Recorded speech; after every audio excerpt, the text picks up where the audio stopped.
Be seated. എന്താണ് sir അർജൻറ്റായിട്ട് കാണണമെന്ന് പറഞ്ഞത്? നിരഞ്ജൻ, എന്താണ് ശരിക്കുള്ള ഇഷ്യൂ?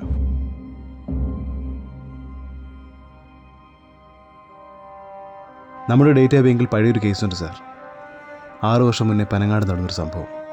ഇതുപോലൊരു ക്രിസ്മസ് രാത്രിയിൽ കെരോളം കഴിഞ്ഞ് സൈക്കിളിൽ വീട്ടിലേക്ക് മടങ്ങുന്ന 2 സുഹൃത്തുക്കൾ അതിക്രൂരമായി ആക്രമിക്കപ്പെട്ടു. കൂടെ വന്ന പെൺസുഹൃത്തിൻ്റെ മാനം രക്ഷിക്കാൻ ശ്രമിച്ച ചെറുപ്പക്കാരൻ്റെ ബോഡി പോലീസിന് കിട്ടുന്ന അടുത്ത ദിവസം കൊച്ചി കായലിൽ നിന്ന്. നടന്നെന്താണെന്നോ നഷ്ടപ്പെട്ടെന്താണെന്നോ തിരിച്ചറിയാതെ ആ പെൺകുട്ടി കഴിഞ്ഞ 6 വർഷമായി അബോധാവസ്ഥയിൽ കിടക്കാണ്. എൻ്റെ വീട്ടിൽ എൻ്റെ പെങ്ങളാണ് സാർ.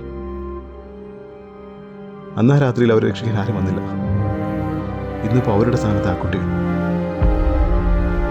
തലയിലെ തൊപ്പിയല്ല, തല തെറിച്ചാലും അവരെ ഞാൻ രക്ഷിച്ചിരിക്കും. അത് സാറാ വിളിക്കുന്ന പ്രമാണിമാരോട് കൂടി ഒന്ന് പറഞ്ഞേക്കാം. ശരി സാർ.